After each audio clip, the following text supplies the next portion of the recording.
र गाइस सम्पन्न दाइको गीत चुप गाइस नमस्कार सबैजनालाई आज चाहिँ हामी ट्याक्क टुक्क यहाँ एउटा फोटो खिच्नको लागि आएको थियौँ अनि त्यसको सिलसिलामा चाहिँ अब हामीले एउटा सानो एउटा गीत चाहिँ गाउन गइरहेका छौँ सानो हैन लामो लामै हो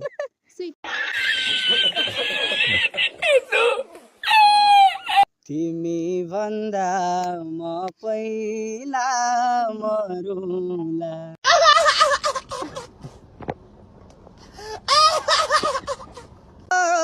जाने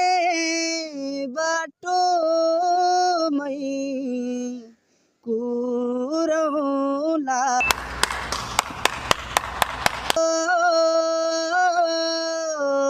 गाईलाई चराउँदै 2000 years later जोवन जान्छ कि हजुर